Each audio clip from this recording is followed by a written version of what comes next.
Second Service, United States Marine Corps.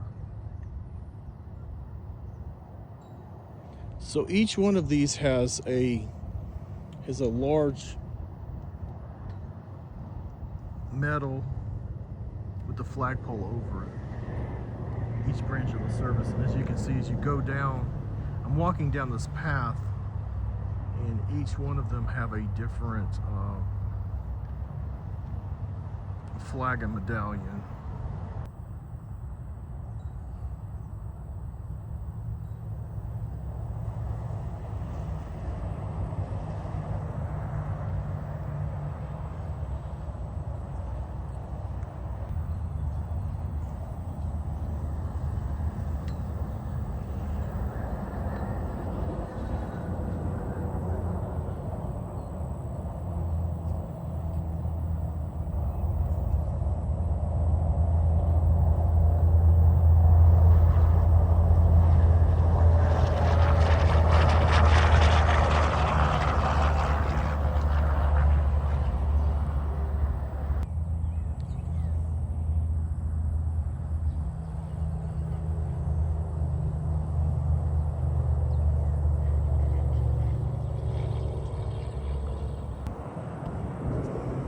Does anyone else think that the U.S. Space Force's symbol looks like something off of Star Trek?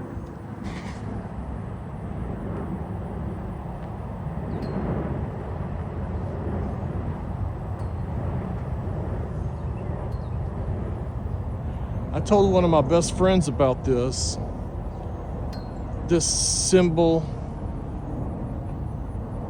I don't even know if he really knew that the Space Force existed. He moved to Canada many years ago. And when I told him about this symbol, I think he thought I was joking about it. So now as I go to, since the Space Force was the last part of the American Armed Forces that were created, it's the last in line. See, as you go down here, you can see starts off with the first one I came to, the large flag, way up in the air, and then as you come down the pathway, you go to all the different branches of the military. And the Space Force is the last one to be represented because it was the last one to be put into place by President Trump. Now, as I walk over, we have the American flag over this monument, which is about the ultimate sacrifice of all the different branches of government. It may be very hard to see right now because it is so hot and it is so bright right now.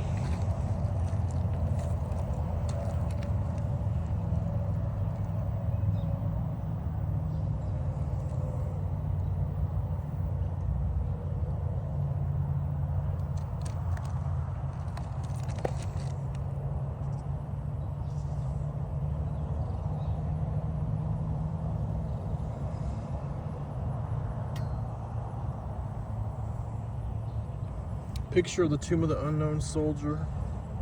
Picture of Cemetery of Arlington.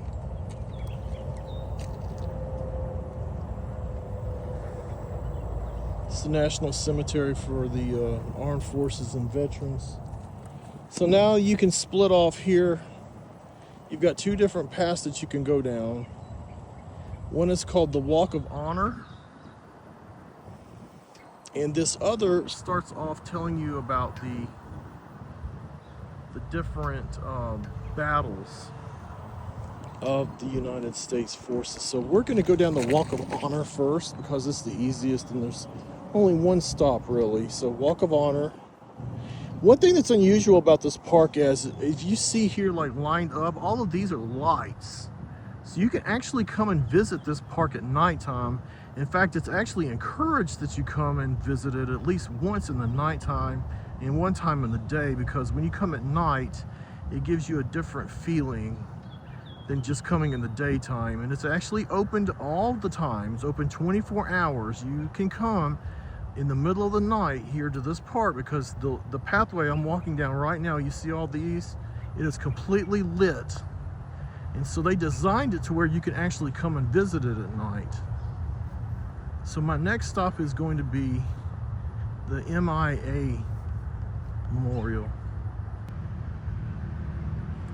So here's the MIA Memorial. We'll walk up closer to it to get a better view of it here in a moment. But all these red bricks that run from the beginning to the end of this line right here are all inscribed with people and organizations' names that dedicated to make this park come into existence. So as you can see right here, again, it's really hard to get a focus on these because it is so hot outside. It is so bright outside. Look, World War I, 1917 to 18, 116,516 casualties. Revolutionary War, 1775 to 1783, estimated 25,000 casualties. World War II, 1941 to 1945, 405,399 casualties. And it's got all the different wars. Civil War had more casualties than any of them. Probably all of them combined, 1861 to 1865, estimated 625,000 casualties. Of course, that's because it was Americans fighting Americans. And all this has different names of individuals, war that they fought in. Please don't walk on the bricks. Certainly will not. It's a sign of disrespect. As I follow the bricks down and get to the POW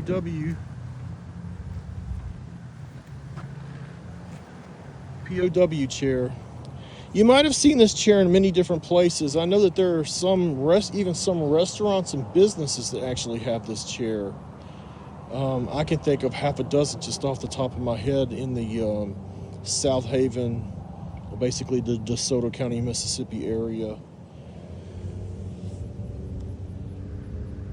In honor, glory to the unknown soldier, known but to God, may we all prove ourselves worthy of their sacrifice, the sacrifice that they made for us to live in the country that we live in.